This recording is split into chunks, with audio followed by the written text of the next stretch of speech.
I have never had a pillow fight that came to any form of completion, okay?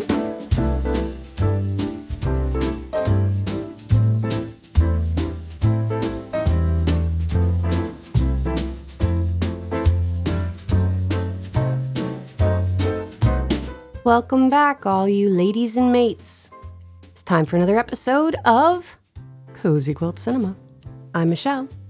And I'm Beth, currently turning down a perfectly good marriage proposal because I've got a novel to write and absolutely no time for a comfortable, predictable life.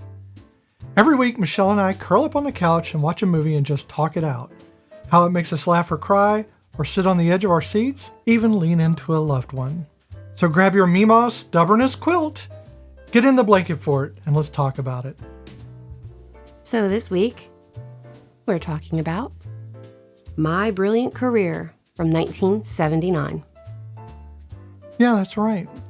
Before we get into the program, we want to say that, because most of you probably already know by now, that Sam Neill passed away this week at 78, surrounded by family in Sydney.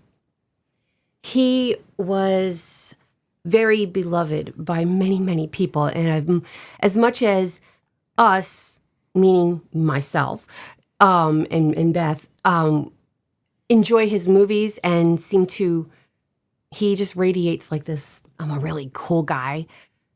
From what I've been reading, he really was. He was very sweet. And the director of the movie that we are going over today, Gillian Armstrong, she wrote a pretty long goodbye to him in The Guardian, which I'd like to pick out some excerpts. So she starts out by saying, what can I say? I'm shocked and sad. He'd just been through cancer treatments and was finally free. And bang, he's gone. But what wonderful, heartfelt tributes from everywhere. Yes, Sam was a great actor in so many films, so many roles.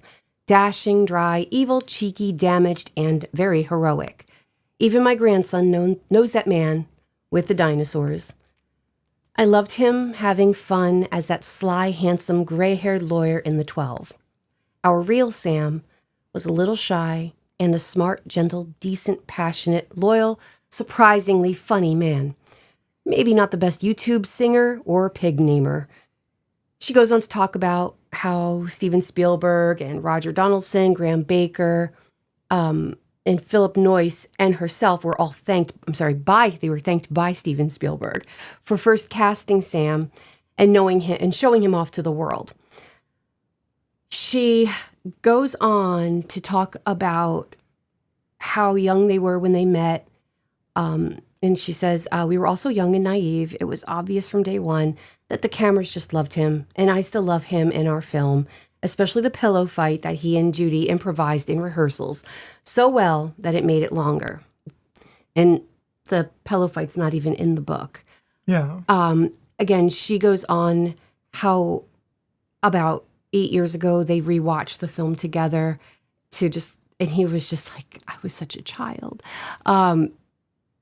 Again, it's a very, very long article of her saying goodbye to him. But she says, the day before he died, I came across the rerun of his episode of The Assembly when he was interviewed by autistic students. One of them asked, what have you learned from your parents? Sam paused for a very long time and teared up, then tried to be kind about his parents' lives. I teared up too. I could also see little Nigel, his given birth name, standing alone on the train platform on his way to boarding school. I can't believe that the very next day he was gone. Now I'm really tearing up. He will be missed in so many ways, by so many people. Best wishes and love to all of his family. We finally cracked open the 1998 Neil Pinot Noir last night and made a toast. Thank you for being our Harry and our Sam. I like that. Yes, it was very, very sweet. And again, she does talk about a lot more. I can't get into it without being a complete sobbing mess right now. Yeah. But it's so nice to see that even regardless of the characters he plays, the person that he projects onto the world is as nice and as kind as we see, like he's actually that person. And that's always refreshing. Because I hate when I find out that somebody I like that's famous is a real dick. Yeah, that's true. Well, I was asked by a couple of people why I picked this film. Mm-hmm. And it really is because I knew a lot of people wouldn't.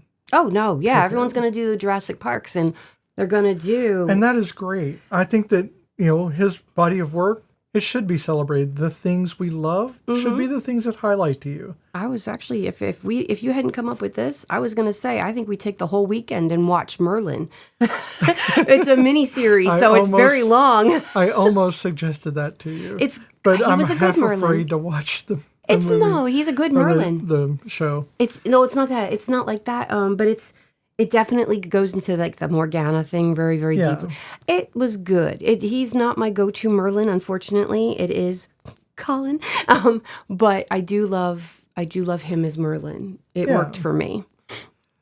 I'm picky. So and it feels strange right now that we're going to record this episode about the movie that made him a star. Oh, yeah. And I love how it's called My Brilliant Career, even though it really has nothing to do with him or his character. It really doesn't. But what it does have to do with is this was kind of his big break. Okay, that's nothing but noise. I did not expect that. I'm sorry. Yeah, I was saying, how it feels strange to record an episode about a movie that made him a star. Mm-hmm. And it's just like, so recently after losing him. It's only been a few days. Yeah.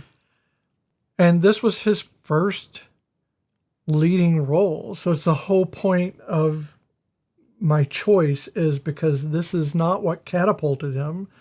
This is what gave him the direction. It's the one that got him noticed, really, by a lot of different people. Yeah, I mean, it aimed him in a trajectory. Mm-hmm. And I think he had a great life. Oh, yeah. I think, despite anything he may have experienced as a child, he made a great life. And again, he didn't take that pain that obviously he had, which again, I would, I don't want to delve too deeply into that part of it because he healed, he healed himself. He didn't heal himself, but he was healing. And so the pain never goes away when we're hurt by these things. But he's, he touched a lot of people and he made a difference in a lot of people's lives. Well, I looked through a lot of things about Sam because, we're doing this episode and, I'll go down any rabbit hole. Yeah. But over and over again, it was people remarking on how warm he was, how patient he was, and how genuinely kind he was. Like when he walks into a room, like even in this film, you could see like a kind of space that's around him, like a kind of denseness of air. I don't want to get too ethereal here, but he has a presence when he walks in, and you feel that weight as it enters the room. Well, what's funny is in this film, when she is sitting up in the tree and he enters the screen for the first time, because like it's a bit before he appears into the film. No, it's and way when in. He comes on, he's on a horse, and it's him.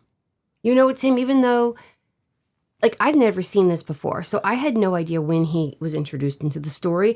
I had an idea of who his character was because of my research over, like, just, my basic information.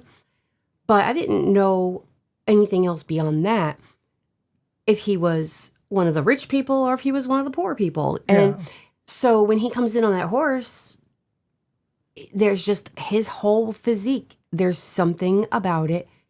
And that's Sam Neill.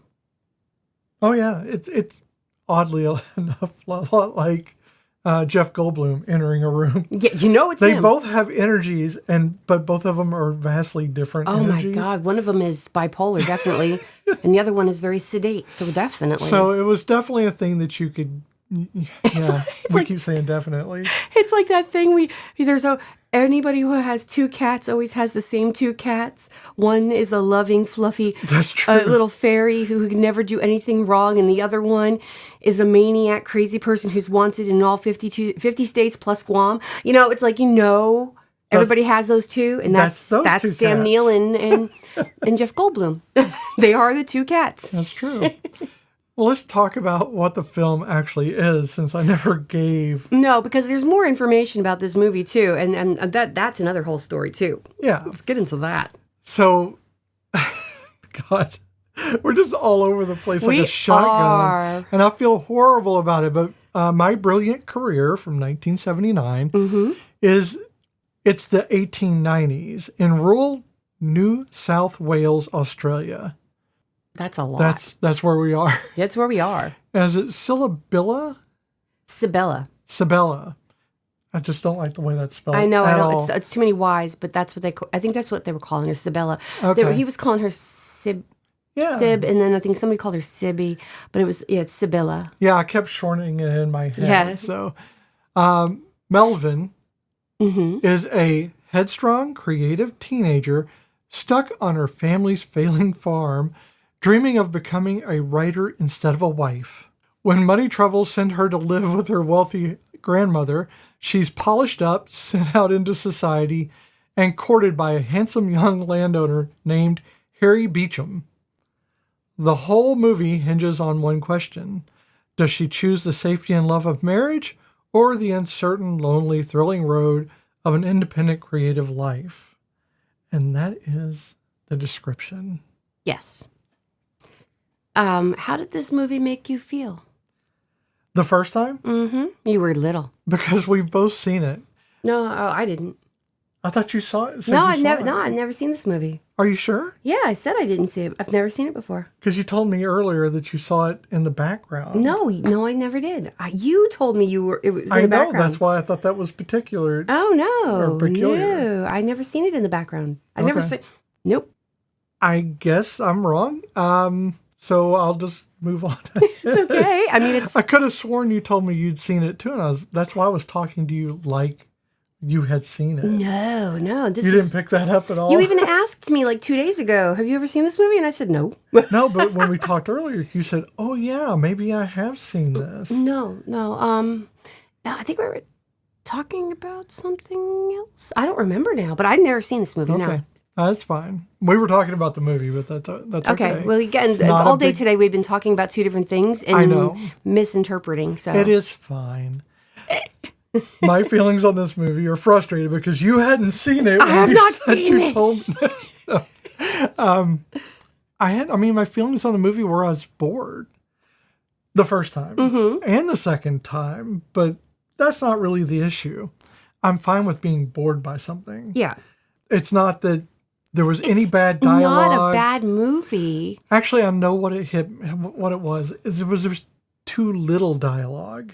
Yeah. A lot of the scenes were just the scene. Yes. Just beautiful. Well, Beautiful composition in the scenes. They I look was like, telling yeah, you, they kept positioning themselves as if it was an oil painting. Yeah, her sitting under the tree with the fence on the bottom and the stream and the cows in the background. That And was him reaching out with the flowers was a perfect Yeah. oil painting. And it was framed by the fence. Yep. It was I know we're beautiful. talking about the movie, not my feelings, but I was bored, but I was also very engaged, not in so much what they were doing as I was engaged in the scenery. That, and I mean, as much as I wasn't engaged in what was happening per se, I did want that happy ending. You know, like I was Oh, of course I waiting for did. that moment for that to be like, oh, you know, And the she music was got going it. to play. She got it, yeah. She definitely got it. You know, I mean, it was the ending, her great ending. Yes, it was. It was a slow burn, just like everything else in this movie. Mm-hmm. I keep wanting to say show. I've been watching Monk too much, I know we have been rewatching Monk. way too much Monk, and that becomes an issue. Yes. So I also had issues with my attention span, as per usual, because I have no attention span and I cannot unless I'm doing like 13 different things. God, I feel like my ADHD has definitely gotten worse as I've gotten older. And it hasn't gotten better. It has not gotten better. I've learned how to handle certain things and to get myself through certain things, but then in other things, I feel like I'm failing immensely. But regardless, it was a beautiful film. And would I put this on my favorites list? Yes. Would I put this on my rewatch list? Most likely no. Unless it came on in the middle of the night and I needed something calm to watch as I was drifting. Okay. First of all, I say it's not first of all. We've already done a first of all. Let's do another thing. Let's talk about, real quick, the director and the writers. Yes, well, yeah, I was going to get to that in a minute. I know, but I rushed us right into talking about the movie. And I rushed us into feelings, so there we go. There we go. So Gillian Armstrong is the director, and this was her feature debut, made at just 29 years old. She also did Mrs. Selfel, Little Women, and Oscar and Lucinda. So the Little Women version is the one with Winona Ryder and Susan Sarandon in 1994. Okay. Yes. I wanted to specify because there's been many versions of Little Women. Yeah. And that is my personal favorite version. I mean, there's a lot of versions of and it. Also, quite a few. Little Women, I cannot sit through either. I love it. Don't get me wrong, but I cannot sit through it. It's very hard. And I would do it for the podcast, but not for my own entertainment. That is perfectly understandable. There are certainly movies everybody has that they enjoyed, but they can't bring themselves to rewatch it. It's something, I know it all now. Yeah. This is what I know, and I don't need any more of it. And it's funny, I know we rewatch TV shows all the time. If you didn't rewatch them, I probably would not, because once upon a time, I rewatched television shows, and now I have a hard time independently doing so. Yeah, no, I get that. And I guess that's another totally one of my mental inabilities. Well, the writers, Miles Franklin, author of the original 1901 novel. 1901. Right. Written when she was only 16 years old. Mm-hmm. She's also known for... I didn't know there was a sequel. Oh, I didn't know there was a sequel either. My career goes bung. It's a 1946 sequel novel. Oh, wow. Old Blastus of Bandicoot, 1931, and All That Swagger, 1936. You know, the Australian mind is a crazy, crazy thing. But this is semi-autobiographical, because I can say big words, people. And she was cool, because, like you said, she was 16 when she wrote it, but it didn't get published. But due to some issues with literary controversy and family upset, she made sure that it was not republished again until 10 years after her death. There was a republishing now she passed away in 1954, and about 1965, there was a resurgence of popularity in this novel as it was then republished and open to a whole generation that had no idea about it. So that was great idea. Yeah. That's brilliant. Yeah. And it kind of, made sure that the people who were upset by it and who were having issues with it due to the 1901 mind frame, they were long gone when it would be republished again, and she could not, wouldn't have to worry about them clutching their pearls. True. Eleanor Whitcomb. Yeah, she did the screenplay. Yes. She was a screenwriter, adapted it from the novel. Mm-hmm. And she also did Caddy, 1976, The Getting of Wisdom, 1977, and The Irishman, 1978. Yes. Sad to say that out of the three main actors and these three women who we mentioned just now, only Gillian and Judy are still with us now. Yeah, that is always the difficulty with an older film, and this isn't that old for us, but it is quite old.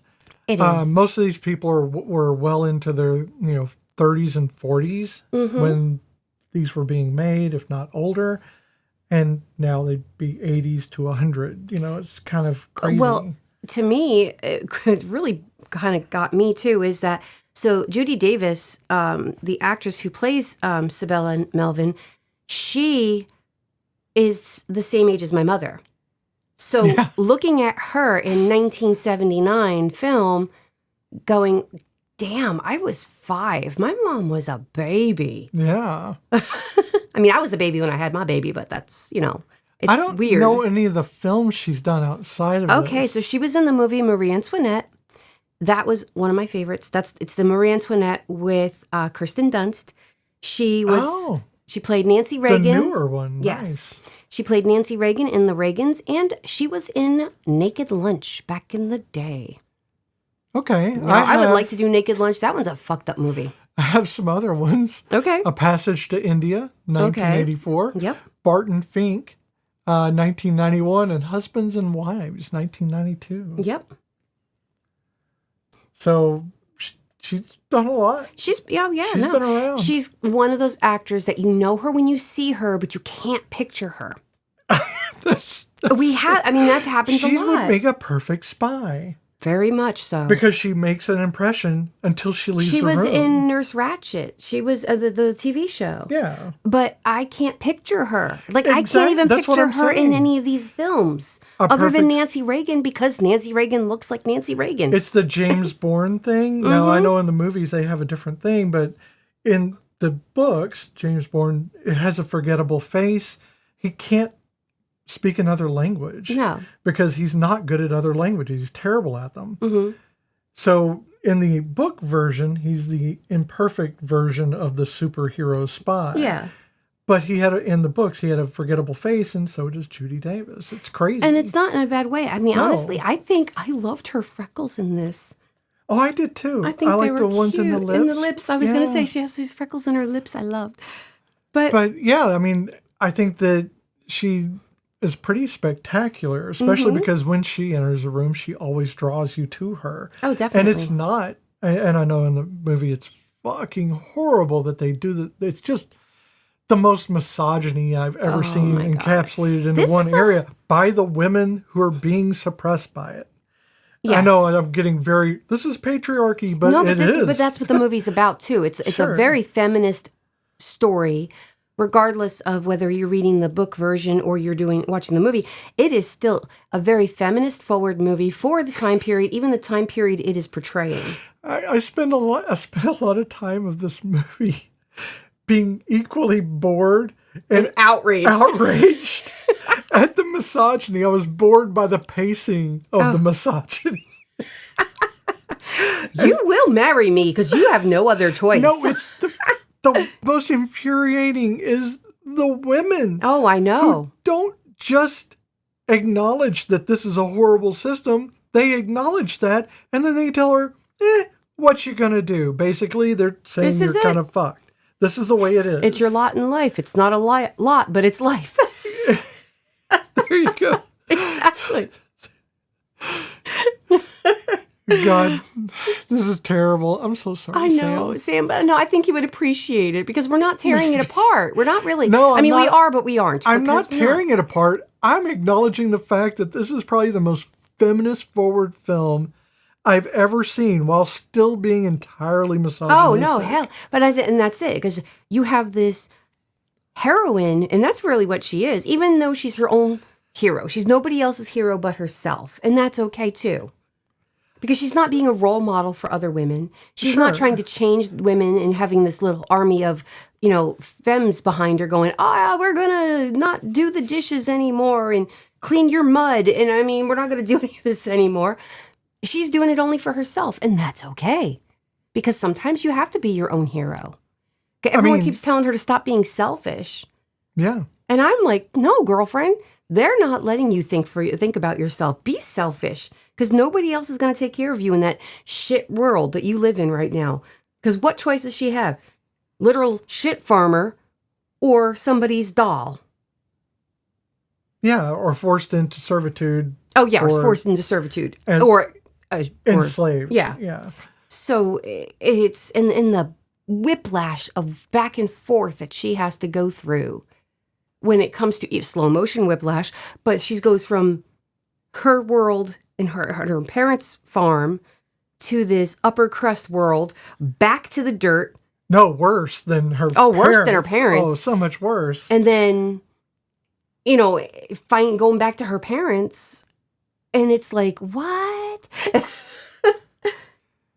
and then her sister. It is difficult. It is very difficult to deal with. There's the boredom is the pacing, not the people. No. The people are very colorful and like Uncle Julius, you kind of love him. I kind of love him, yeah. No, because he's even rascal. with his mouth kissing. I know, but he's a rascal. He really is. But he's good-hearted because you can see he does that kind of thing, and I really wanted to like put it towards that in a movie we've done before, which is While You Were Sleeping. Mm-hmm. Oh yes, the uncle. The uncle. He's kind of that kind of person who is going to prod the matron of the house to do the right thing. Yeah.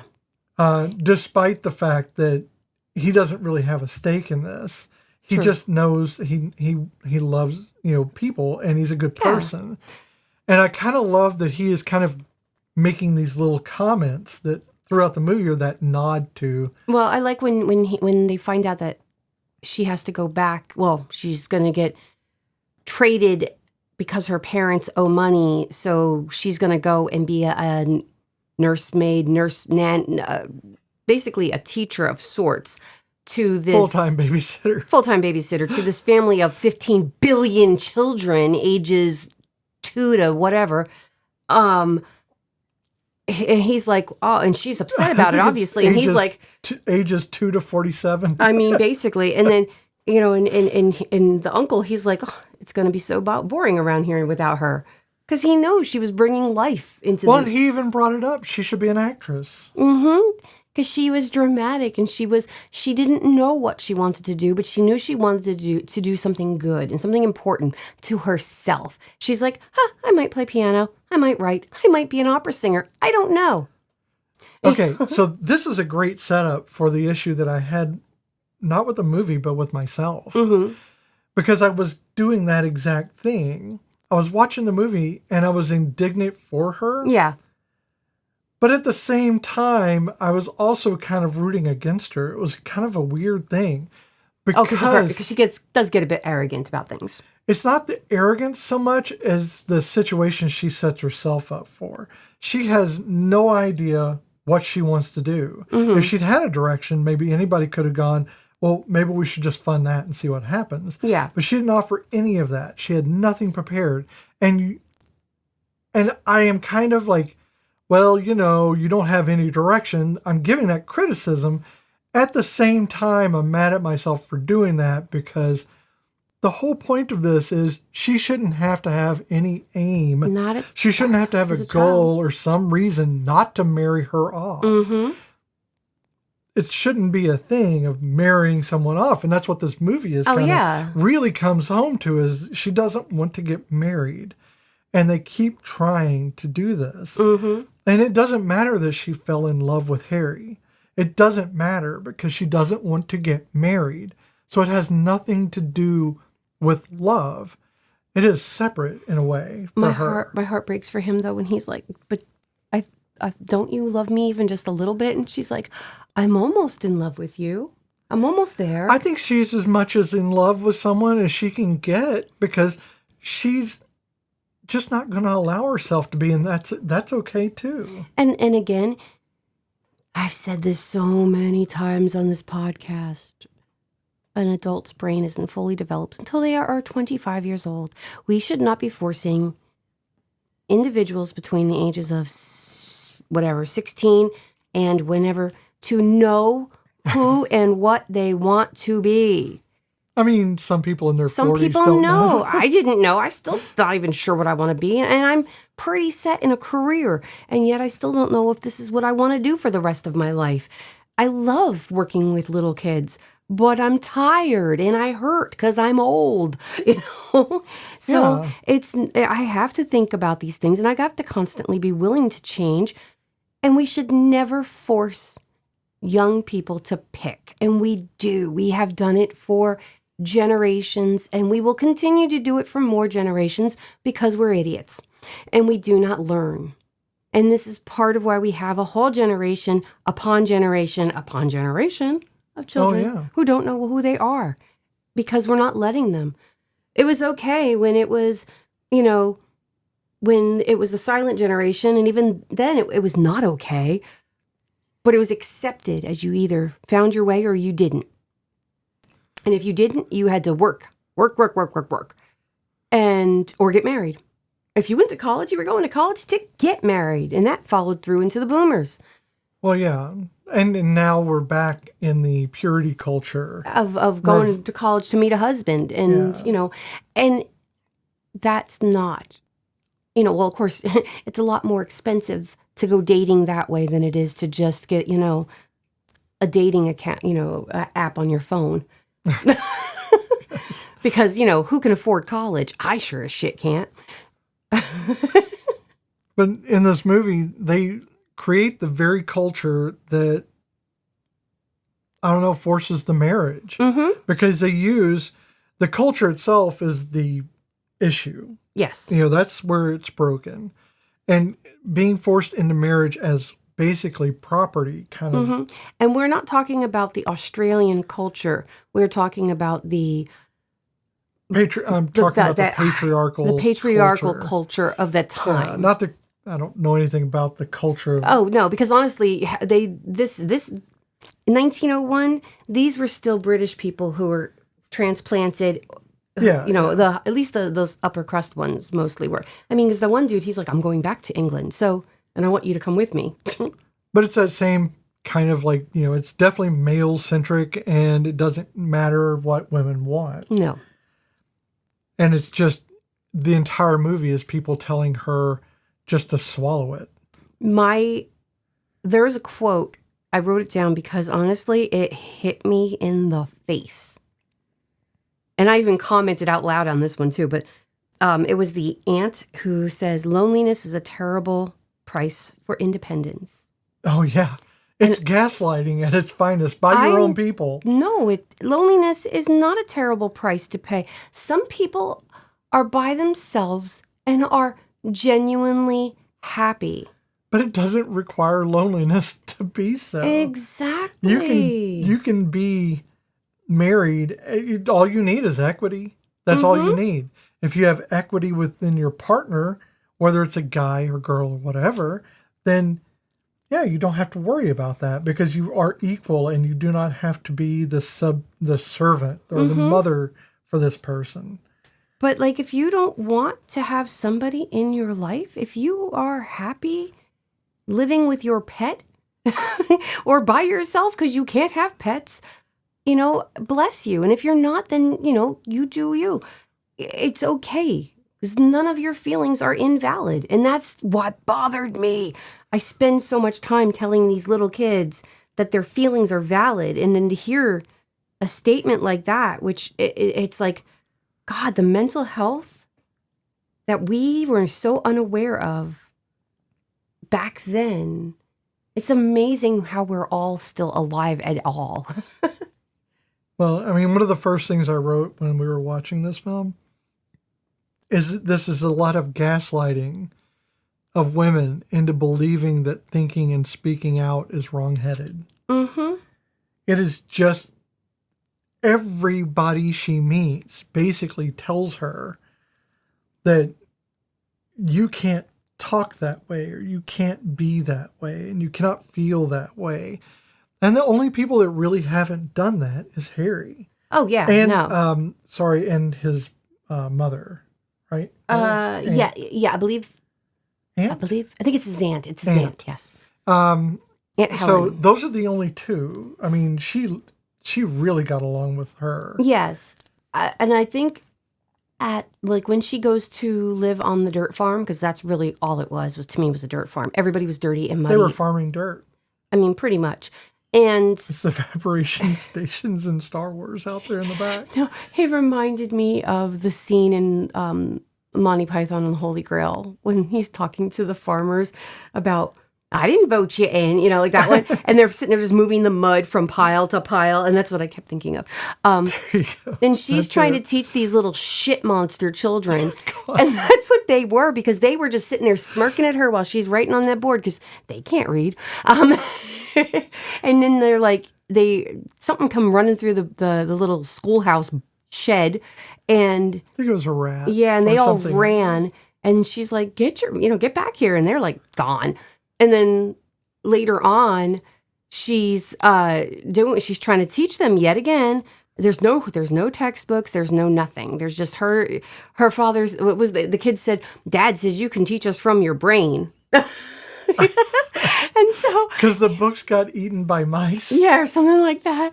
And so, and then one of the kids like throws, he has a little slingshot, and he shoots her in the face with something. I don't know if it was a spitball or something. Spitball or gum or something. I don't know, but she gets a switch, and she is wailing on his ass, and he's screaming, and his mother comes running out, and then she stops and sees what she's doing, and she's still hitting him in the behind and staring Mom down, and Mom is staring back, and you can see Mom's lips kind of twitch a little bit, and then she's like, you know what?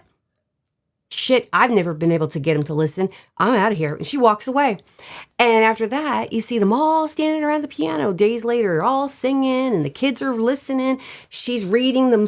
They've got newspaper book pages on a wall, and she's reading the pages. Well, and they're getting into it. Oh, yeah. They kind of made it into a game, which I try thought to was find really the page. nice. And that's one thing, is this family isn't a bad family. No, they're not. They're just actually really nice once you get to that point. In fact, they're so nice, they forgive the money because they didn't want impropriety. So she goes out at night to think. Right. And she finds out that her sister is now...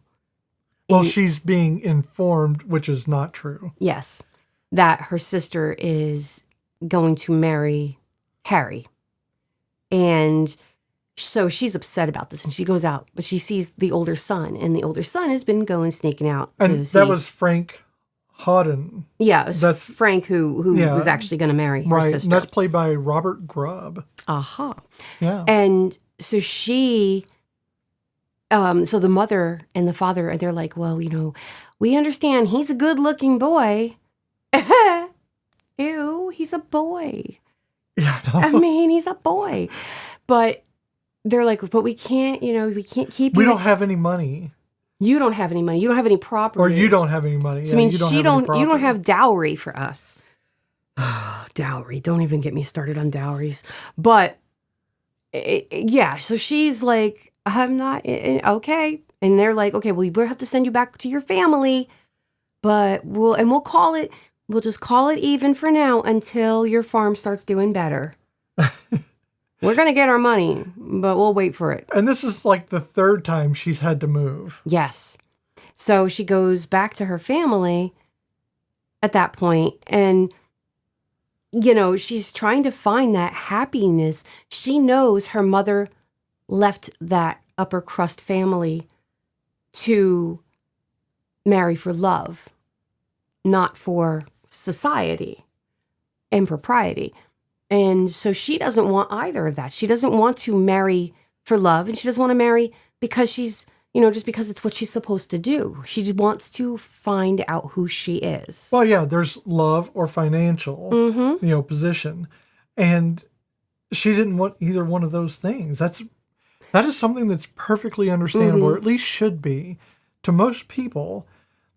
But the thing is, she chose the third option that her mother didn't give her. Nope. and her mother's who said to her, that Gertrude, she's like, well, at least one of my daughters is going to marry well. She's going to marry Harry. And that, of course, again, that was the upsetting part for her, but it turned out it wasn't true. But she had turned down Harry early on before she went to the mud farm. And she didn't turn him down. No. She said, I can't do it right now, but if you can wait 2 years, yes, I will marry you. And he didn't wait 2 years. No. But he still came back when she was back with her family's farm and asked her again. Because he heard she was returning, he thought that meant he was returning to her, but she's just been pushed around by, he should know that she doesn't get a choice on where she travels. She's being told where to go. And this way, and he asks her again, and she turns him down again, but she says, she's again not really turning him down, but she's still saying, give me time. I need time. Yeah. And she goes, I want to be a writer. So I'd like to believe that he does give her time. And he comes back and, he does say that they're still going to be friends. They're still going to be mates, and regardless of it all. And that's really, honestly, a good thing. But you know who I picture they could be a version of? And it's another movie we've done.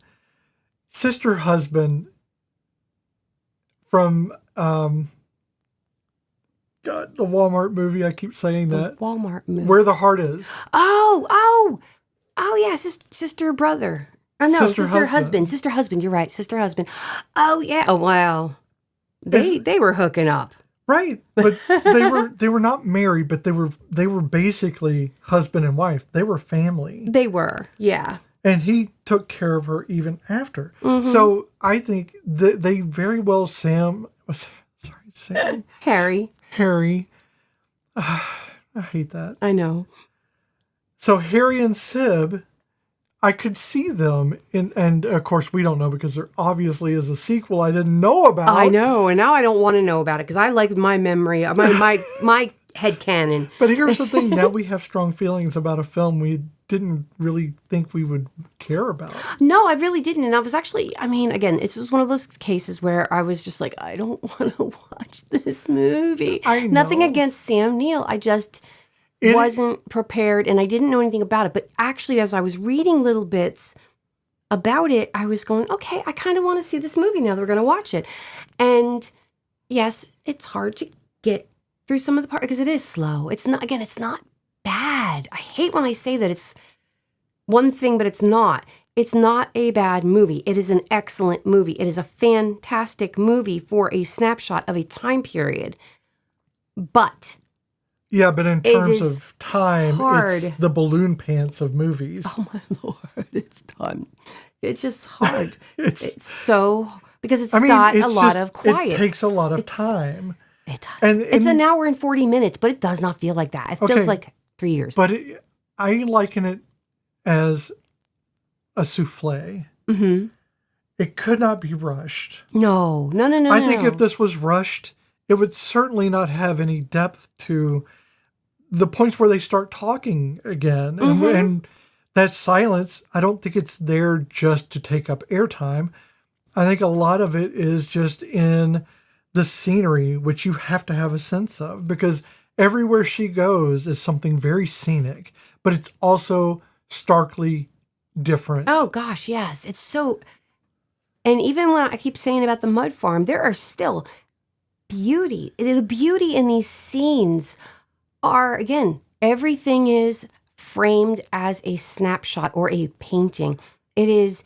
Even the farm, it looks like something straight out of America's Dust Bowl.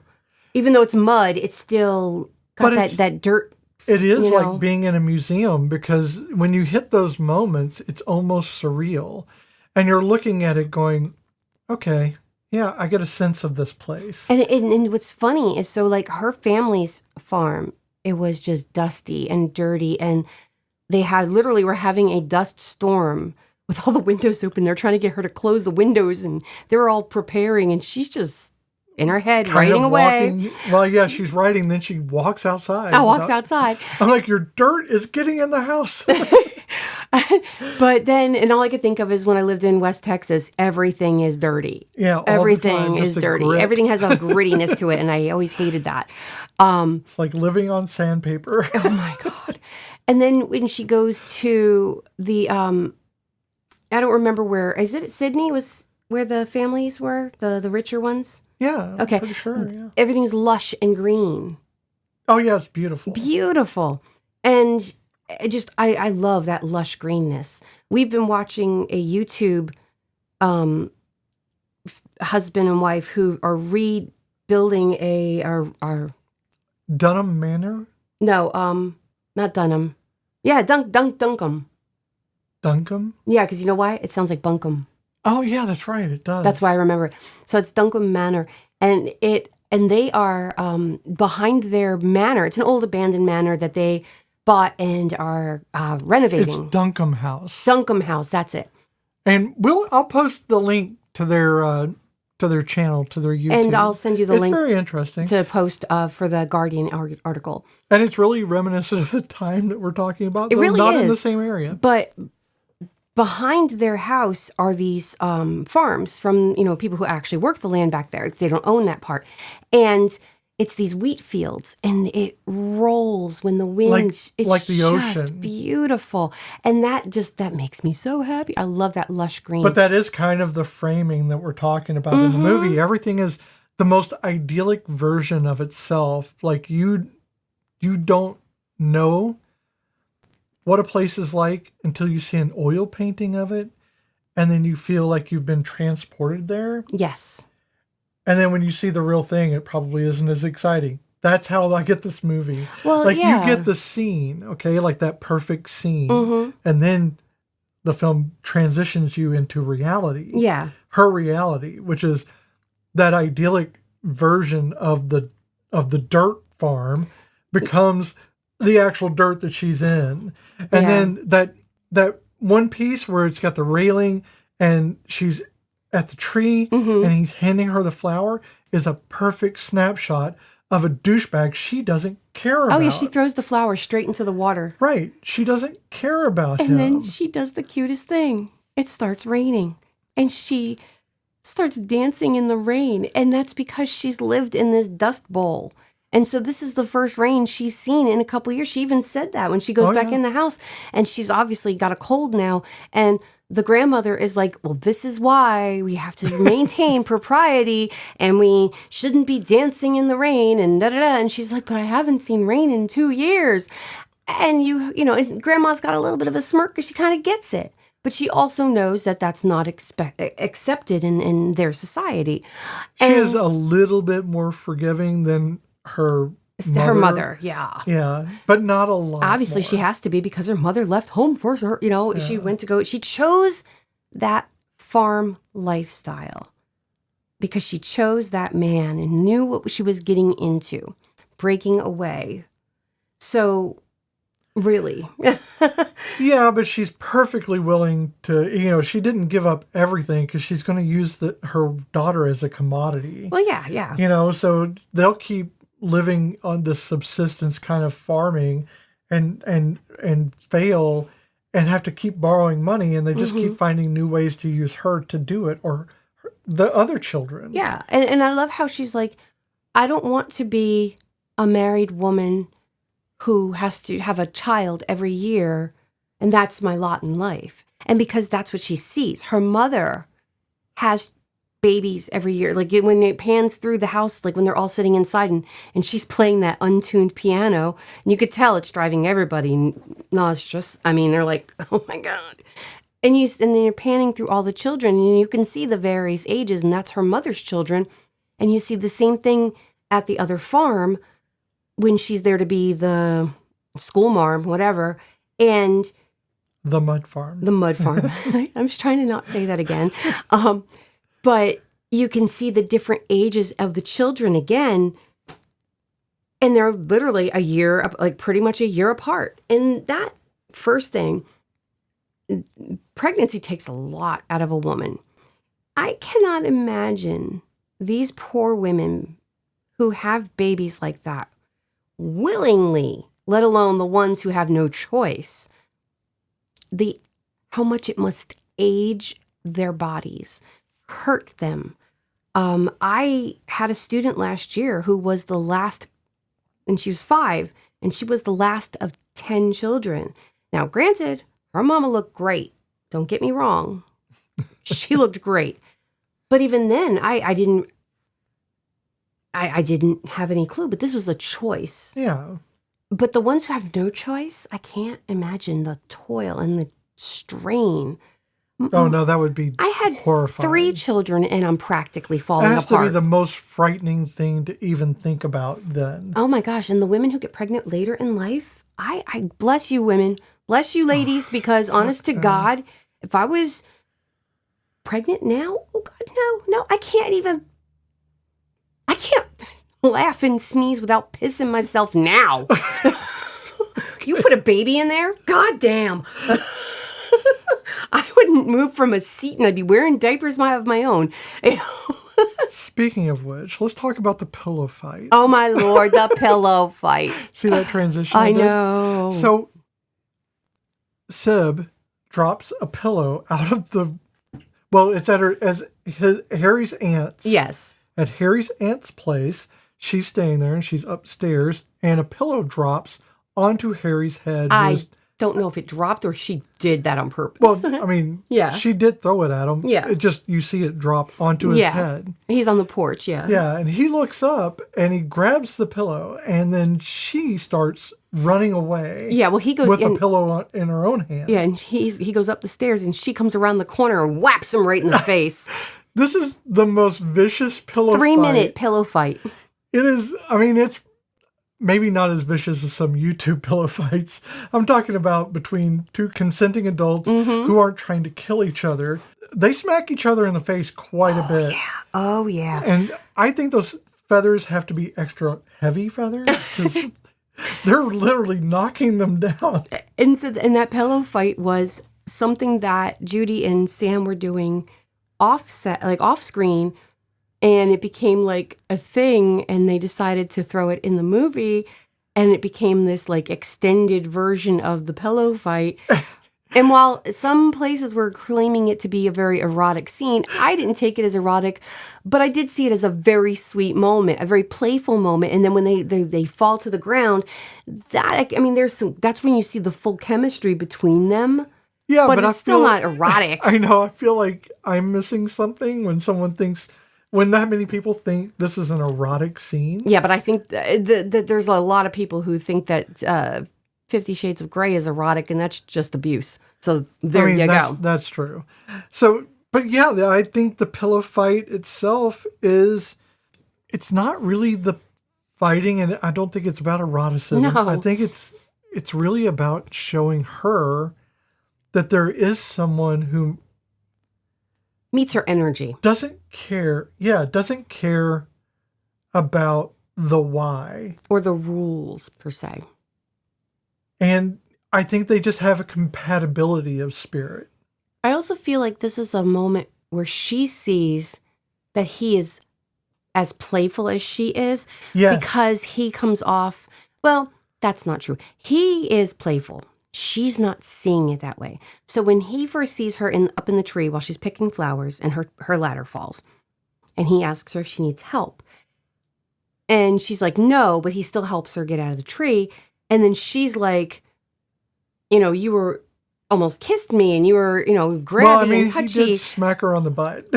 But still, she's seeing him as like the other men in her life, the other ones what's Frank, Well, I think she was just playing with him, really. She wasn't really trying to compare him. No, but I think to a certain degree, at that point, she sees most of those men in the same light.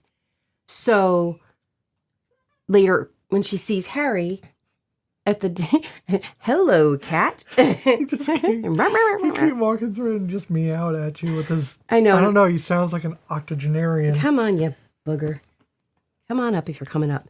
Yeah, but she sees Harry, and, she's going to put him into that same mold because she doesn't know any better. They all seem to want to marry her, and she doesn't want to get married.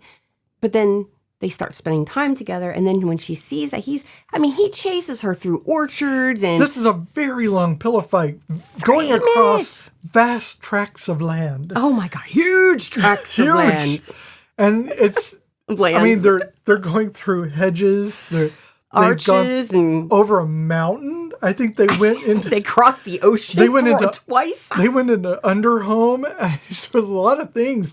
They had to go into the Mordor. Underdark? They had to go to Mordor. Were they taking the hobbits to Isengard? They hit them with pillows and ran away.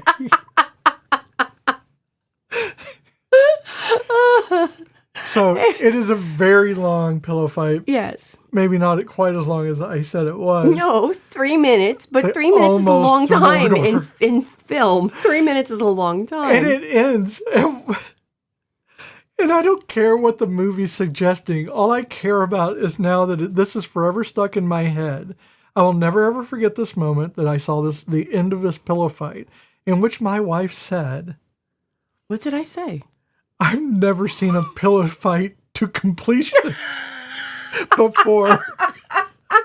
I didn't mean it in a sexual way. I meant come to any type of collapsing at the end because we've beaten each other into oblivion. Usually somebody gets hurt or something gets broken, and that's the end of the game. And you don't really get very far with pillow fights. I wear glasses. You hit me in the face, and I'm out. Okay. It's actually the unintended double entendre that makes this I know.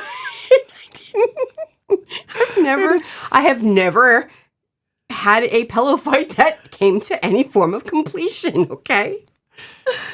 They never lasted 3 minutes, let's put it that way. For as long as I live, for the next 5 or 6 minutes, that will be forever in my head. Pillow fight when to pillow completion. fights come up, and they come up so much more often than you believe they do. I know, they do. And especially now that I've said it. And not the actual active pillow fights, but the conversation about pillow fights. Yeah. Or pillows for pillow fighting from Amazon, some, drop shipper. Ooh.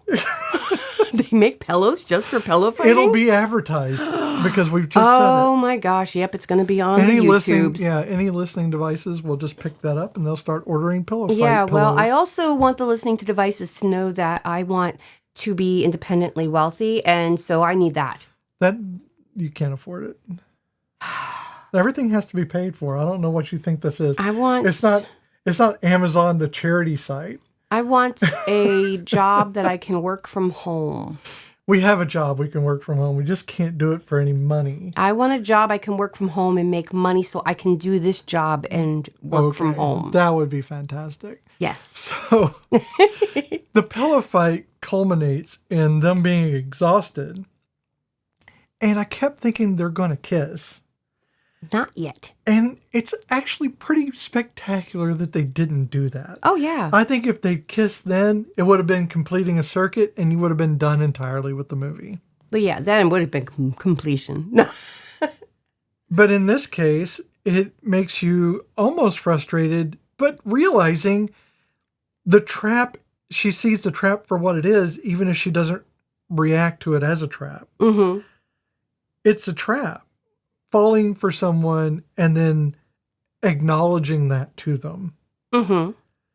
It sets a trap. It's a trap for women very specifically at this point in time. Yes. And there's not a way out of it once it happens. Mm-hmm. So it's a roach motel. You go in, you do not come out. And that's what this pillow fight kind of stops. It stops that from happening. Yes. Because they're exhausted, and then, of course, they just don't allow it. Yeah. She doesn't allow herself, even if she wants it, even if she's thinking about it, even if she desires it, she's not acting on it. Exactly.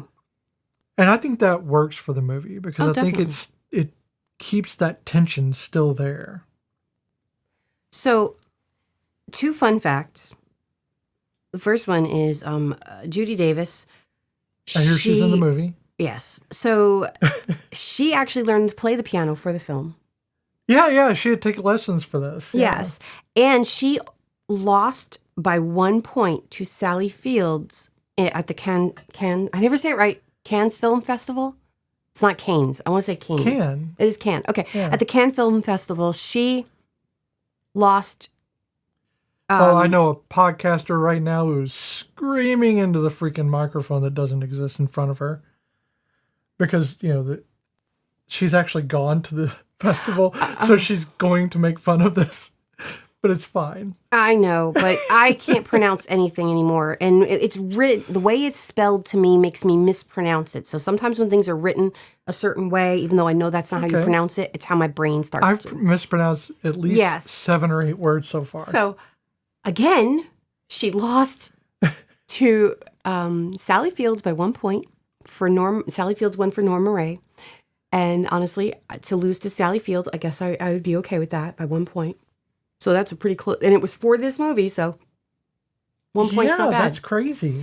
That's very close. That is amazing because, again, Sally Field. How old was Judy during this? Oh, gosh. Well, she's the same age as my mom, so 1979, she was, 23? Yeah, in their low 20s. Yeah, something like that. Okay. Because she had me when she was 19, and that was 1974. I mean, going up against Norma Ray, fuck. I know. I mean, 1 year Norma fucking later, Ray. and you wouldn't have to worry about that. Exactly. But, okay, this is to me one of the coolest facts. And I know we're not going to do good by this movie when we get to our stitch count, but. Oh, I think we're going to do great. It's going to be fantastic. I can tell you right now where we're going to fall flat on our faces. But here we go. The director, producers, scriptwriter, first build actor, production designer, costume designer, production supervisor, bookkeeper, and accountant. All women. Oh, that's cool. I like that. I mean, we got, the director and the writers are women. And yes. But this is a women-led movie. Very, very, very. And again, as much misogyny as there is in this film. Well, the misogyny's there is the point. It's totally there to show that it's a problem, but it is a very feminist film. That's what I like about it is it's a realistic misogyny. It's not even a stereotypical or a exaggerated misogyny. It's not exaggerating how men were. Mm-hmm. It's literally pointing it out to you from a woman's point of view. Yep. And not just from hers, from several. And you have a lot of archetypes here. You have the women that agree with her, but know that there's nothing that can be done, or at least believe that. Mm-hmm. And then you have the women who fully support the patriarchy and all of its limitations as just part of life, and you just have to deal with it. And then you have the older ones that generally, yes, this is the way it is. I just don't care because I'm dying soon. Mm-hmm. And I'm just trying to get you forward in life by marrying a guy because what do you care?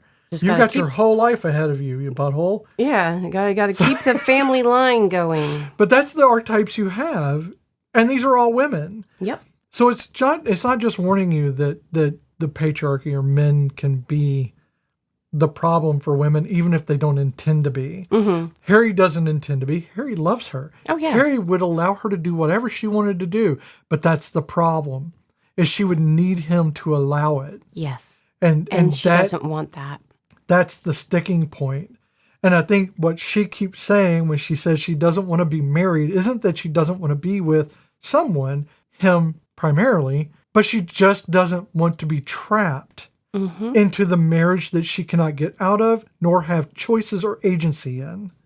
And that's it. It's having the agency. And even if it is a false, pretense of him being in charge, and like they have an arrangement where he's not really, the patriarchal beard. The patriarchal beard. She doesn't even want that. That falseness would still not taste good in her mouth. She would want to have the genuine freedom that she desires. No one, like including LGBTQ people, want the beard to be the only reason they can exist in society.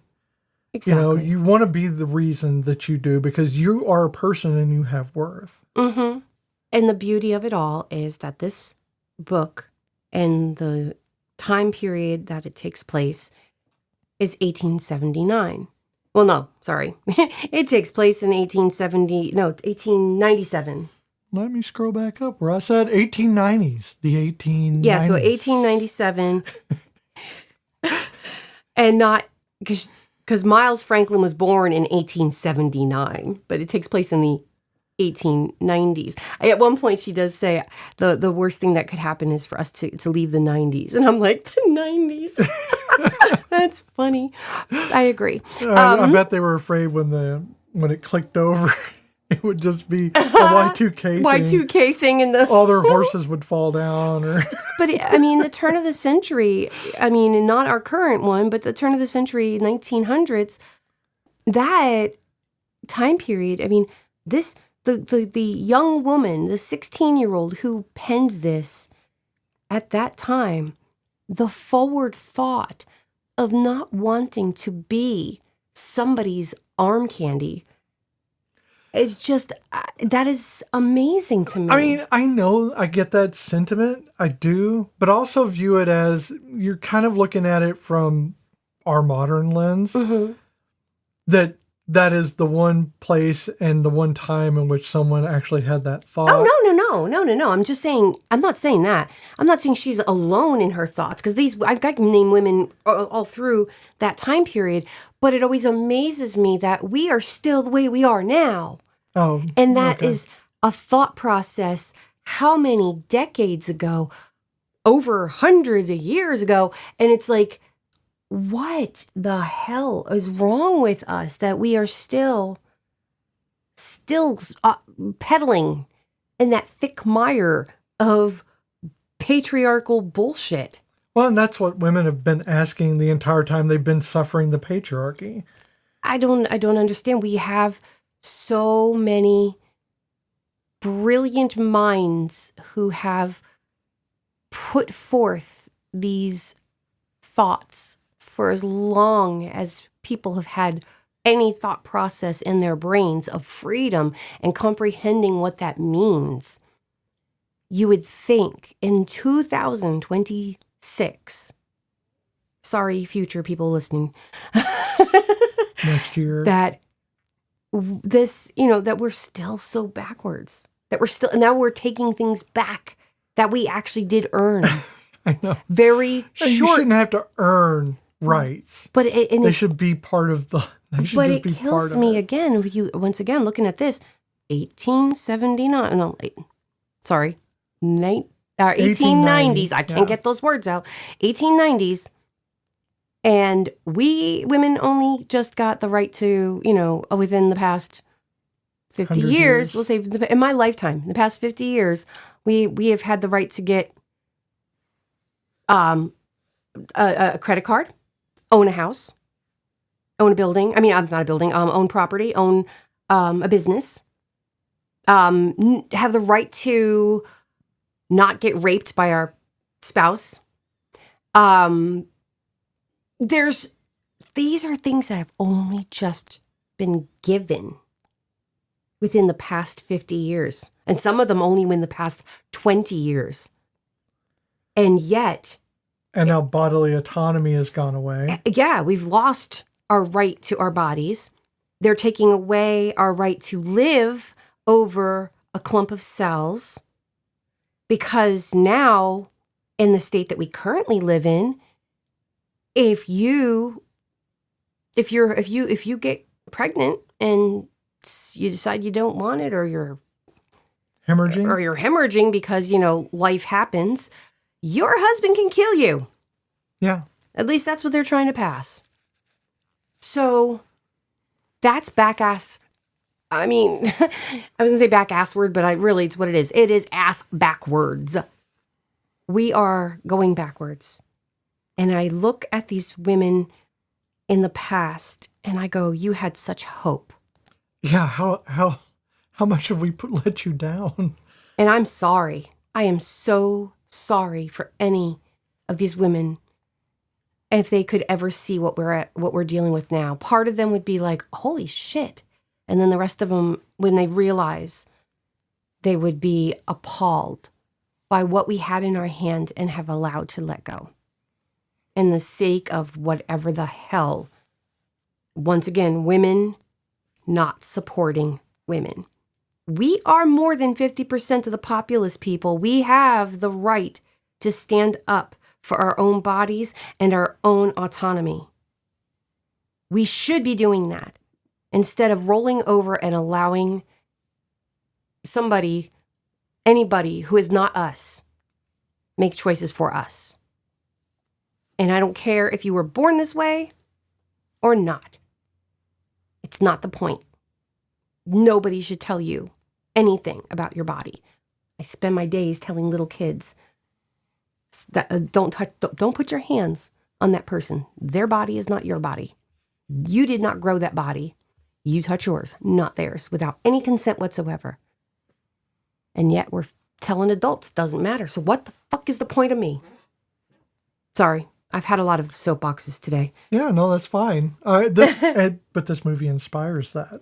It really does. And it makes me angry because I hate that again, it's not about me. I know it's not about me, but I am expected to teach children how to behave themselves, and yet they will grow up to ignore anything because society has said it's okay for you to be a raging piece of trash towards other people. Even though parents expect me to teach them right from wrong, and yet allow people to grow up and become adults who the government turns around and says it's okay to treat people shitty. So what's the point? Why am I going through all of this? Why do I have to teach them right from wrong when it's going to be negated in another 15 years? Because of the ones you will get through to? But again, it's not up to me whether I get through to them or not. I can get through to every single one of them. It is up to you on whether or not you get through to the one or two it may affect. But I'll get through to all of them now. It's the whether or not it gets negated later on. Sure, but there are going to be some that don't succumb to that ideology. I know. They're just not going to. It's not who they are. It's just very frustrating. It's frustrating too. But if you didn't teach them that, there wouldn't be that extra pull to get them through that. If I didn't teach them that, I'd go crazy and be pulling my own hair out of my head because I wouldn't be able to function every day. That's what this movie inspires, that feeling. Because again, I said, you're going to be bored, but also you're going to be outraged. You're going to be bore-raged, which seems wrong, but I think it works. It's a lot like what they call it, a meat suit, what do they call the layer dessert? Trifle. Trifle? Meat, so it's going to be like a meat trifle. Ew. Terrible, but also pretty fun. So. Oh, isn't it? So wait. I mean, there's not meat in it, but you could put meat in it. But would a 7-layer dip be a savory trifle? If you layered the beans? No, it's actually a layered parfait. A savory parfait. Because a trifle usually I'd still be okay with it. Now, if you did a layered taco salad, that would be more of a savory trifle. Sure, yeah. Now I want taco salad. Or, as I call it, a lasagna in a bowl. Ooh. Because it's what it means to me. And there's a gnat chasing you I know. around. I almost went in my mouth. Oh, nasty. my God. I'm so sorry. It's supposed to be really good for Sam, but anyway, you're embarrassing me in front of Harry. That's who my is job. Adorable, by the way. He is. But I have to say, he's adorable, but Sam grew into his face. Oh, but he got older. face. He got more beautiful as he got older. Definitely. That man aged like a fine, fine piece of ass. I mean, there's nothing more dreamy at all than Sam in Jurassic Park. Taking off those glasses in that awkward way. Well, no, just being his awkward self. I know, but I mean, that scene when he sees the dinosaur and he's pulling up, I and get it's that. so awkward, That's but it's everybody's so cute. favorite part. No, my favorite part is... when he's arm deep inside the dinosaur. No. No, I was going to say Jeff Goldblum doing his sex pose, lying on his side with the broken leg. Who wouldn't? Yeah, because, I mean, it's Jeff fucking Goldblum. And he's partially unable to get away from you. plus, bonus. Yeah, this has gotten weird. It has gotten weird. But, unfortunately, I mean, as much of Sam that is in this movie and how much of this being a movie that got him noticed, he's not that much. He's not there. Like, the movie is definitely Judy's movie. Yeah, it's not Sam's movie, but It's this Judy's movie definitely pushed him into the area. I don't know, it was like a GPS signal. You know, it kind of led him from one to the other. You picked the noisiest thing to drink out of. I tried. I mean, you may as well be using a kazoo as a straw. I know. Glass straw, glass cup, ice with cubes. ice in it. I mean, I'm sorry. You could have put some bells in there or something. I have a cat. Would you like my cat? My cat is I loud. don't want your cat. I thought my cat would drown out the sound of my drinking my iced coffee. Far too big, and he generates heat like a... Oh, he really does. Yeah. But I got to put a blanket on my lap because otherwise his nails. So why don't we go to the Castellini test? Let's do the stitch count. And it is time for the stitch count. This week, we are going to take this movie out to the outback. We're going to hang it up on a line and hope the dust from that passing dust devil doesn't get it dirty. There's too many D's in that sentence and not enough D's in this movie. So here we go. Don't know where you're going with that. It's like they get exponentially worse as we go. I try to make them worse and more awkward. I don't want to read the script on that one. You're doing a fantastic job. Hey, go me. So let's start out with the Castellini test. This is a measurement for the feminism in a film. Of feminism? Yep. And there's 3 rules, and we're going to go through them. Yes, we are. There have to be at least 2 named women characters with at least 5 lines of dialogue each. Yes, there are. We have Aunt Helen. We have Gertrude. We have... And we have a thunderstorm, so just if you hear that in the background, that's what it is. That's what that is. And we have our Sybylla Melvyn.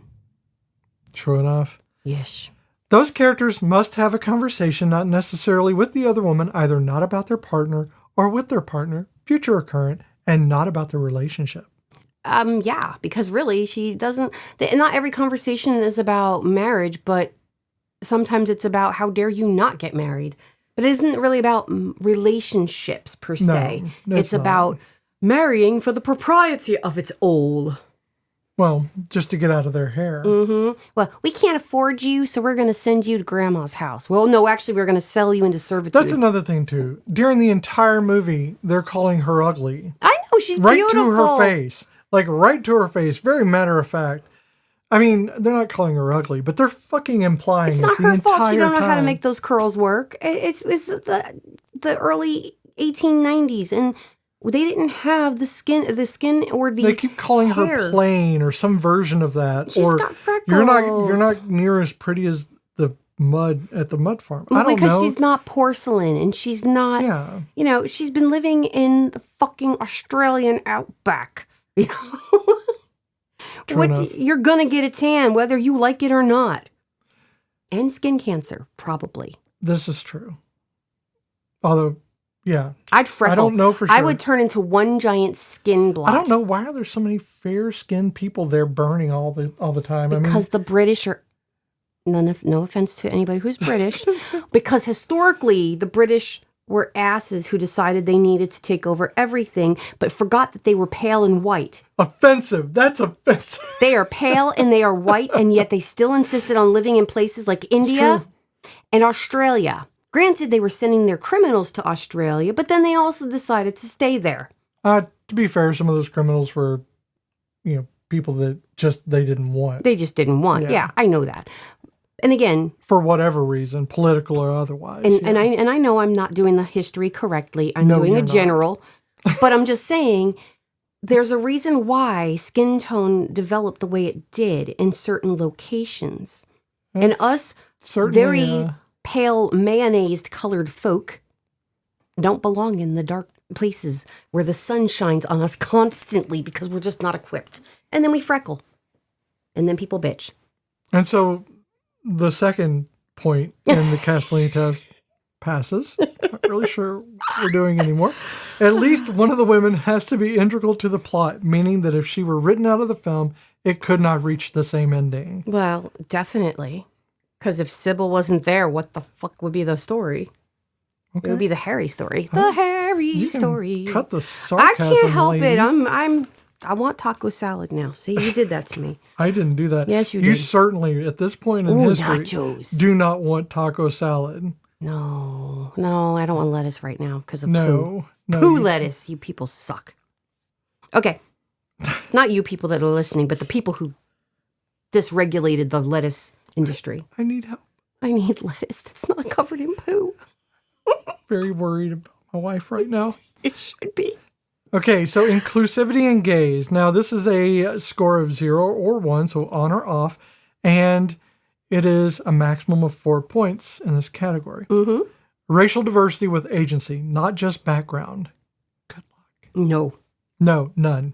I watched. I looked. There was nobody. There are some.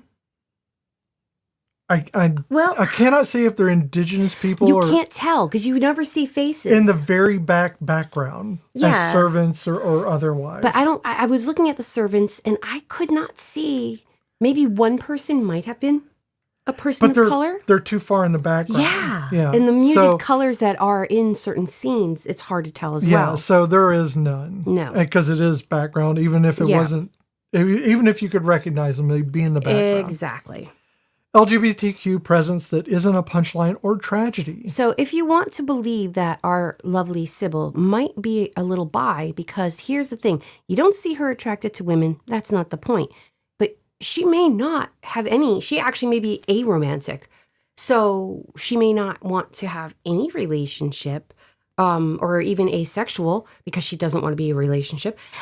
I don't know. I'm assuming, but there's no definitive. But you can, that's what I like about her character too, is you can kind of infer whatever you like because she doesn't want to be married, but she plays the game, but she doesn't flirt.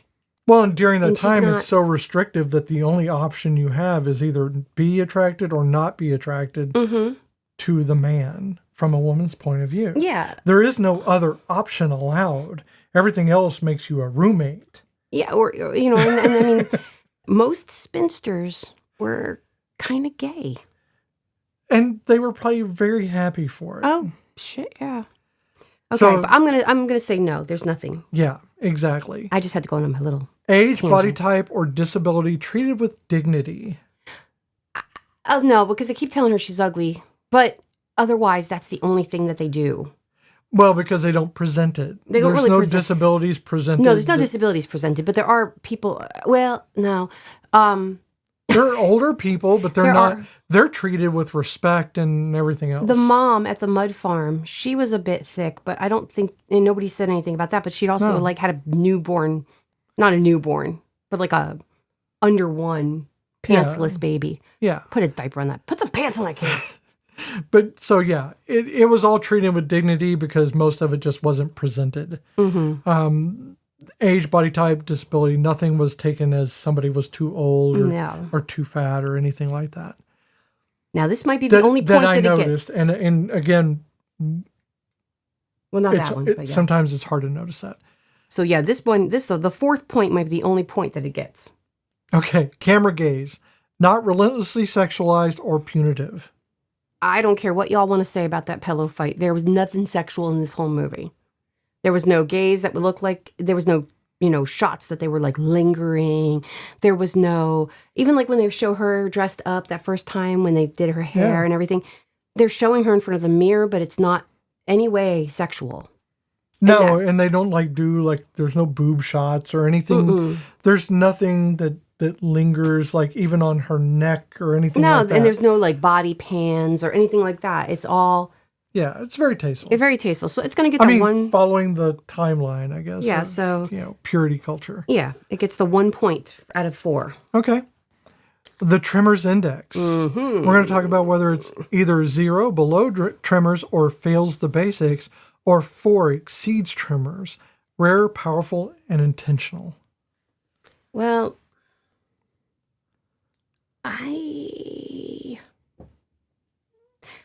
I want to say 1, but I think it's going to get a 0. Okay. I want to tell you it's a 1 as well for me. And I'll tell you why. Okay. So because if we follow along with the thing, some inclusive instincts, but uneven follow through. There are some inclusive instincts. Because Harry accepts her for who she is. That is true. They are putting more pressure on him outside of her than he is putting on her for marriage. That is true. Because they're telling him they want him to get married. Right. So they're pressuring him to, and he's having to deal with basically the same thing. You see that it's a top-down situation. Patriarchy hurts everyone. And that's the way it is. So, yeah, I think that characters... some inclusive instincts, but uneven follow through. I think that matches out with the story. Next is characters show skill, but authority still defaults to the usual suspects. And that's true with Sybil. That's true of almost Sybylla. Everyone. It doesn't matter who they are. If it's the uncles or whoever, they all default to the same authorities. It's a matriarchy for the most part. They may say, that's no. a big thunder. It was. They might say, no, we understand, you want to be this, you want to do that. We get it. but the world says, Yeah. And then we have progress, but with friction. And there is. There's because lots she of does it. win. She has agency. At the end, yeah. I love her standing in that sunset. That was beautiful. Yeah. And it leaves you with the longing to know more about how she ends out. Oh, yeah. And also you kind of get the thing of, is she going to get with Harry? Is she finally going to... Is he going to come back for her? But that goal makes you feel stupid because the whole point of the movie is not to have that goal. The point is for her to have a good life. And if Harry's in it, that's okay too. It would be a good life, but I think she definitely, I want to believe that she... No, I'm not saying marry him. I'm saying if he's in her life. Yeah. Like if they remain close friends or even if they're lovers but not married. I mean, he even said, we'll be friends and we'll be mates, you know? And I love that. I like that you get to like that point of the sun is just what's before her. Yeah. It's not setting on her. It's setting before her so she gets to face it. Right. And I think that's pretty great. So yeah, mine is approaches tremors, partial competence. Okay. So 1 it is. Yep. We, unfortunately, got a 3 out of 9.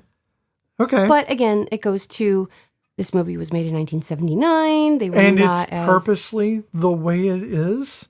Now, whether or not it's purposely all white, I think that's wrong. But also the time period would dictate that most people who are not white would be excluded from most areas of their lives. I think so. I think out of the higher echelon, they definitely would have been nothing more than maybe servants. And even then, it probably would have been, they would have been shunned and they would have been like swished off to the side.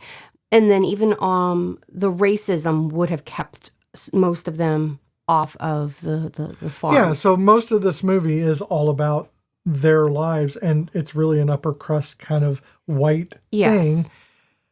So yeah, you're going to have that. So if we want to like backtrack a little bit to Sure.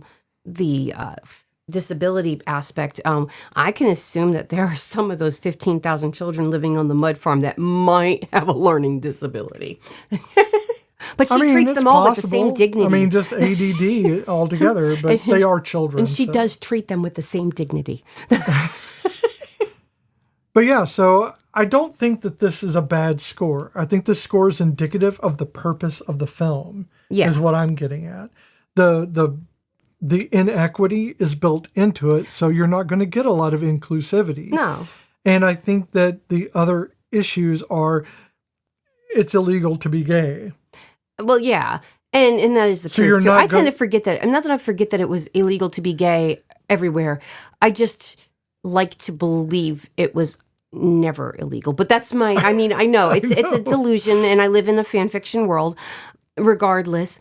You live in the world of hope. I live in the hope of hope and cookies. But I do see that, the movie, yes, you can look at the time that the book was written, but also 1979 was not the most open-minded, outwardly progressive. It's a lot less open and progressive now. Yes. Than it was in 79. True. And then it's like, I feel so stupid when I have conversations with my parents about how I try to keep my classroom diverse because I feel like I'm just pandering. Like, there's that white person talking about diversity again. But that's what I feel like I'm doing. And I've had to say that a lot this week because, again, this is the first full week getting to know these parents. And you want them to know where you stand. I have 2 white kids, okay? And there's no problem with that. But we are not the majority. And so my classroom should not have majority white representation. Sure. And so I need my parents of the children of many, many colors to know that I am there for them. Yeah. So yeah, so that's why I tend to notice the lack of diversity and why, we're just not very open. Well, this film brings a lot of things out. Mm-hmm. In its absence, the racism is implied. Yes. And for the LGBTQ presence, it's again the Lack lack thereof. of presence. Yeah, the And lack disability. of Lack presence thereof. is very starkly just not there at all because it can't be. It's We have hidden. to hide the special people because, Right. it must be the changelings or whatever. I don't know. I don't know what the Australian lore is for that. Don't know. It's probably a wombat. And this is our third Australian movie? It really is. Australia comes up almost as much as We Chicago. did Australia and we did Priscilla. I feel like we've done another one other than this. Did we do another one that was an Australian movie? Yeah, Strictly Ballroom. Oh, Strictly Ballroom. My favorite. How did I forget? I don't know. I'm just looking I am at sorry, my Lord and Savior Baz Luhrmann. I am so you were sorry. still in the Australia thing. You I talked literally about said the movie. Australia. I'm so sorry. I assumed that was a natural progression. That's okay. But this movie did not have anybody from Strictly Ballroom or Australia. No, we had, in fact, most of the people in this were in distinctly other areas. And we had Peter Whitford, who was Uncle Julius. Mm-hmm. He did a lot of television and stage Yes. in Australia with the Sydney Theatre Company. So he's an actor. Yes. You know, Not an actor. He's No. an actor. Actor. A guy. And Aileen Britton, who was Grandma Bozier. Mm-hmm. Or Bose, sorry. Bose, not Bozier. I just read it phonetically. Like I do a Ken. Yeah. Earned an AFI Award nomination for this role alongside a long career on Australian stage and television. Very big on stage. Wow, that's a and long TV. thunder. Sorry. It really is. It was going. Of course, Robert Grubb was in, and I remember this film, and that's probably one we should do at some point. There's a lot of emotional things. Gallipoli. Oh, Gallipoli. Okay, yeah. From 1981, and was in Farlop. I'm assuming that's how it's said. 1983. And Mad Max Beyond Thunderdome. Woohoo! I want to know where Robert Grubb was. I think he was the announcer in Thunderdome. Oh, wow. Yeah. I think he was. So wait, I say the announcer, the guy telling you you're about to Gallipoli, die. wasn't Mel Gibson in that one as well? No. In Gallipoli? I think that was Dustin Hoffman. What is the one I'm thinking of? I thought there is a movie that he was in before he was like an American known actor, because again he was, Australian. Yeah, let me click on the magic box and we Google can it. find out. I'm clicking. It is Mel Gibson. Mel Gibson. Okay, I thought I had seen. Where am I? What am I What are you thinking of? I'm Dustin thinking of Hoffman? I'm thinking of a completely different movie. I just brain farted the whole thing. We could do Quickly Down Under. No, now I know what this is. Because I was thinking something completely different. We can do the least Australian movie that's supposed to take place in Australia. Quickly Down Under. With the Australian formerly known as Alan Rickman and Tom Selleck. I mean, what the hell? That would be wonderful. We should do that. Oh, Australia, don't hate us, please. No, I think we do should. love you, but we should do Quigley Down Under as a very serious, dedicated program. We should do Quigley Down Under. I don't know. I am for it. I'm for watching it again. I've never mustache. seen the whole thing, and I've seen parts. Like I've never sat and watched it. It's always been on in the background. Me going, oh. I can only because I don't even like Alan Rickman in that movie, and I love Alan flipping Rickman. There are two movies in my life that I've watched and honestly thought were comedies when they were not. Okay. And one of them is Quigley Down Under. Wait, it's not a comedy? I don't think it is. I'm pretty sure it's an action film. I think they were doing that whole, because, Indiana Jones type of thing, even though it's not an Indiana There's Jones type of levity movie. in it, but I wouldn't say it's a comedy. It's more like, what was it? Alan Quartermain. Maybe I remember it differently. Maybe it's so bad that it doesn't come off as a comedy. I think, to me. isn't that what it was supposed to be kind of like? Was like the Alan Quartermain movie? It's a Western classic. What? So Set in Australia. I'm sorry, but it's an American sharpshooter travels to Australia. It is a Western classic. Wow. Now, I know they're saying classic, but I don't know that. I think they mean classic in the sense that it's old. So it's an action, like a Western. It's a Western. So, okay. So it's not even a comedy. See, that's what I'm saying. So what's your second one that is not a comedy? Friday the 13th. Or no, sorry. I don't know what I'm saying here. Nightmare on Elm Street? Nightmare on Elm Street. You didn't think... The first one. You thought that was supposed to be a comedy? No, I thought it was a comedy. Yeah, I was going to say, you thought that was supposed to be a comedy. Yes, I thought these two, Quigley Down Under, Just very unfunny comedies. No, they were objectively hilarious. I thought that I was laughing through both so much at different points in my life. And people looked at me like I was crazy. And I'm trying to explain to them why it's funny. And they're trying to explain to me why it's scary. And neither of us are, you know, the one is scary and the other one's, you know, like an action. So there is a movie, and I think I might have mentioned this a long time ago. There is a... Reefer Madness? No. Because I've seen it. In fact, my father's friend bought it for me for Christmas, and I didn't know how to take it. Okay, so... I wasn't a stoner. I had to look up this person's name first because... Okay, so there is a vampire movie with Peter DeLuise in it, I believe. Peter DeLuise? Yeah, so... In a vampire movie? Okay, wait a second. So I will tell you, there's a movie. It is called... No, that is not it. Why are you giving me Gremlins movies? I cannot remember what this movie is called. It was by somebody named Tony Randall, but not that Tony Randall. And it had Peter DeLuise in it. I am pretty sure it was Peter DeLuise. Let me Google that David one. DeLuise? No, maybe it was David. Maybe Vampires Suck. Parody film. Nope, that's not it. No, because it was not a parody film. That's the thing. It's not a parody film. So then it's not Vampires Suck. Who was in 21 Jump Street? That was Peter. Peter DeLuise. I couldn't tell you. I've never seen that movie. Not the movie, the TV show. Oh, I've never seen the TV show either. I've never seen Children of the episode. Night. It's called Children of the Night. Oh, okay. It has Garrett Morris in it. Karen Black is in this movie. Okay. I saw this movie high as a fucking kite. And it was hysterical. These two girls go swimming in a flooded crypt in their church. And one of them gets their period and wakes up a vampire. That's the premise. And then the vampire terrorizes their town. And Peter DeLuise is a teacher. And I could swear on the stack of Bibles that there is a scene that he is walking through the classroom and the camera pans up to the ceiling and there are daggers and knives hanging from the ceiling. But that was because I was high. Okay.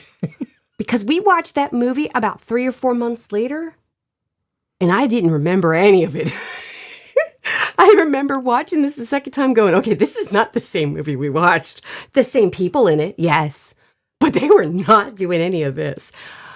It was bad. We might have to review this movie for Halloween just because it would be on our bad end of movies. But yeah, it's Tony Randall, but it's with a Randel, often confused with the classic actor Tony Randall with a Dall at the end of his name. But it does star Peter DeLuise as a local school teacher who teams up with a priest and a teenage girl to rid a small town of vampires. Stupid. That sounds like a comedy movie. I don't think it's supposed to be a comedy. I know, but it sounds like one. The premise sounds comical. Garrett Morris is in it, so honestly, he is SNL alumni. So we might have to do it. But yes, so I understand the whole thinking a movie is supposed to be a comedy. But again, I was high. Quigley Down Under, definitely one of them. Okay. Or at least I think so. So, now that we went on a tangent. I love you, Sam Neill. We will miss you. I know, and it just sucks. It really does I know, suck. It really does. And we're sorry that we kind of went off the rails with this one. But also, I think you might have appreciated it. Maybe. You liked a little crazy in your soup. Mm-hmm. So thanks for visiting with us for My Brilliant Career 1979. That's Cozy Quilt Cinema. I'm Beth, and that's Michelle. Thanks for being in the blanket fort. If this episode stirred up something, come tell us about it at cozyquiltcinema.com. There you can find us on Instagram and Blue Sky. And if you're new here, stick around and subscribe. And if you're already one of us, a rating helps more than you know. We can't wait to see you right here in the blanket fort next week. And don't forget to check out our other podcast, Between Myth and Belief, where we talk about the spookies and all the weird stuff in the world. All those ghosts from Frighteners. Ghosts, oh yeah. And cryptids and weird shit. Okay. Do we have a quote to sign off on? Not from this Nothing one. from Syb? Loneliness is a terrible price to pay for independence. Oh, that's a horrible quote to end on. Because it's bullshit. Yeah, it's terrible. Just terrible. Just terrible. Right? Bye. Completion. Oh, I hate It's this the new job. voice. It's the new voice. I don't get paid enough for this job. Bye. Bye. It's me I don't trust. Can't you see? The last thing I want is to be a wife out in the bush, having a baby every year. You can have anything you want. We can go to the city as much as you like. Dear, dear Harry. Maybe I'm ambitious, selfish. But I can't lose myself in somebody else's life when I haven't lived my own yet.